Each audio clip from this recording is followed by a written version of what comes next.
नमस्कार दोस्तों, environment lecture series में आपका स्वागत है। हम वन टू वन करके हर टॉपिक को कवर करेंगे और इसी सीरीज में आज हमारा टॉपिक है इंट्रोडक्शन ऑफ एनवायरनमेंट। एनवायरनमेंट क्या है और क्या क्या कंपोनेंट है एनवायरनमेंट के, इसके बारे में आज जानेंगे। तो सबसे पहले हम जान लेते हैं कि जो डिसिप्लिन है एनवायरमेंटल साइंस, जो ब्रांच है, basically it is a study of interaction among the physical, chemical, biological component of the environment. Environment की जितने भी आसपास के आपके जो भी चीजें हैं, चाहे वो फिजिकल है या केमिकल है या बायोलॉजिकल है, जितने भी कंपोनेंट है उनका आपस में जो इंटरेक्शन है, जो उनका एक आपस में समन्वय है, वो कहलाता है एनवायरनमेंट। यहाँ पर एक चीज और लिखी है, जो एनवायरनमेंट है वो ड्राइव किया गया है फ्रेंच वर्ड से। Environ means surrounding. सराउंडिंग का मतलब है जो भी आपके आसपास है। तो यही बात यहाँ पर साबित हो रही है कि interaction between physical, chemical, biological, जैसे लिविंग एनिमल्स, आसपास की चीजें, जो हवा है, पानी है, it is also a chemical और it is a part of physical component also. So इन सारी चीजों को हमने बोला एनवायरनमेंट, और इसकी स्टडी को, और इस एनवायरनमेंट की स्टडी को हमने बोला एनवायरमेंटल साइंस। और दूसरे शब्दों में हम बोल सकते हैं environment is the sum of all social, economical, biological, physical, chemical factor which constitute the surrounding.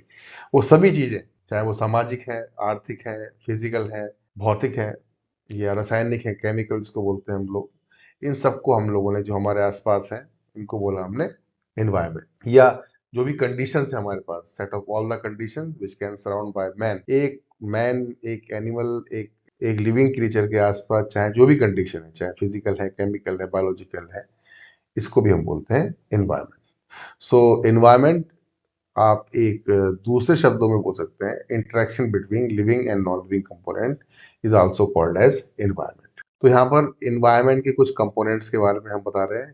तो एबायोटिक और फिजिकल और inorganic components, non living. Non living component कौन कौन से हैं एनवायरनमेंट के? Temperature, water, light, humidity, wind और minerals. So these are the some abiotic, यानी कि जिसमें लाइफ नहीं है, जो फिजिकल है, जो ऑर्गेनिक नहीं है, जो इनऑर्गेनिक है, चाहे वो टेम्परेचर है, चाहे वो रेनफॉल है, चाहे वाटर है, चाहे लाइट है, ह्यूमिडिटी है, सॉइल में पड़ा हुआ ऑर्गेनिक मैटर है। सॉइल भी इटसेल्फ फिजिकल कंपोनेंट है या एबायोटिक कंपोनेंट है। तो जो भी कंपोनेंट जो बायोटिक नहीं है, कॉल्ड एज एबायोटिक कंपोनेंट्स। दूसरे कंपोनेंट है बायोटिक और ऑर्गेनिक और लिविंग कंपोनेंट, जिसको बोलते हैं हम लोग। लिविंग मतलब जिनमें जीवन है, जिनमें ग्रोथ है, जिनमें मेटाबॉलिज्म है, जो अपनी नई जनरेशन को पैदा कर सकते हैं, ऐसे कंपोनेंट को बोला हम लोगों ने बायोटिक कंपोनेंट। और इसके अंदर एक खासियत और है, इसको हम एक शब्द से परिभाषित करते हैं, बायोडाइवर्सिटी। इसको मैं आगे के कुछ लेक्चर में समझाऊंगा आपको क्या चीज है बायोडाइवर्सिटी। मतलब बायो मीन्स लाइफ, डाइवर्सिटी का मतलब वेरिएशन। ये डाइवर्सिटी का मतलब वेरिएशन, यानी कि लाइफ फॉर्म में वेरिएशन।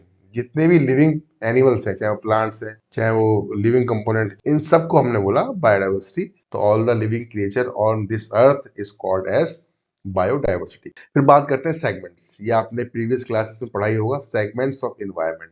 सेगमेंट्स क्या है? जो पूरा एनवायरनमेंट है हमारे इस ग्रह पर, इस धरती पर, वो उसके सेगमेंट क्या है, उसके पार्ट्स क्या क्या है। तो हम पूरे एनवायरनमेंट को तीन सेगमेंट्स में बांटते हैं, एटमॉस्फेयर, लिथोस्फेयर और हाइड्रोस्फेयर। तो यहाँ पर लिखा हुआ है मैंने अलग अलग। एटमो मीन्स एयर, जहाँ पर एयर है, वो एरिया जहाँ पर एयर प्रेजेंट है, जो हमारा एटमॉस्फेयर है, जमीन से लेके आसमान तक, अंतरिक्ष के तक, जहाँ तक स्पेस मिल रहा है।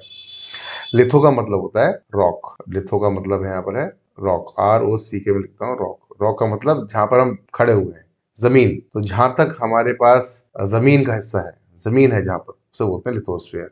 और जहां तक हाइड्रो के बारे में आप जानते हैं, पानी, तो वो स्फीयर माने एरिया। तो जहां भी आपको पानी उपलब्ध है, उसको बोलते हैं hydrosphere.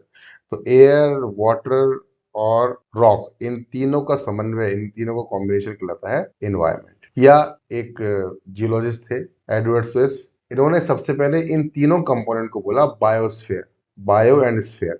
Bio means life, sphere माने एरिया। तो the sphere up to where life can exist, वो एरिया जहां तक लाइफ एग्जिस्ट करती है, मिलने की संभावना है, उसे बोलते हैं हम लोग बायोस्फीयर। और दूसरे शब्दों में बोलते हैं इसे जायंट इकोसिस्टम, बड़ा इकोसिस्टम। इकोसिस्टम क्या है? Eco means environment, system means interaction. मैं आगे के लेक्चर में बताऊंगा आपको कि इकोसिस्टम क्या है, और जो मेरी प्रीवियस वीडियोस हैं उसको भी टैग कर दूंगा। तो इकोसिस्टम का मतलब होता है जो एटमॉस्फेयर, लिथोस्फेयर, हाइड्रोस्फेयर, जो बड़ा इकोसिस्टम है, जो बड़े इन्वायरमेंट है, बड़े स्फेयर है, इनके छोटे छोटे इकोसिस्टम, इनके छोटे छोटे स्फेयर। लाइक हाइड्रोस्फेयर के छोटे स्फेयर क्या होंगे? Pond, lake, river, springs. Lithosphere के छोटे छोटे स्फेयर क्या है? जैसे डेजर्ट, माउंटेन्स, है ना, ग्रासलैंड, फॉरेस्ट लैंड। तो ये छोटे छोटे स्फेयर जो लिथोस्फेयर को बनाते हैं, इनको बोलते हैं हम लोग स्मॉल इकोसिस्टम। तो ये छोटे छोटे इकोसिस्टम बनकर मिलता है लिथोस्फेयर और हाइड्रोस्फेयर, एटमॉस्फेयर। और इन सारे इकोसिस्टम को मिलकर बनता है जायंट इकोसिस्टम, बायोस्फीयर, यानी कि ये सारी चीजें। सो लाइफ जहां तक मिलने की संभावना है इस अर्थ पर, उसको बोलते हैं हम लोग बायोस्फीयर।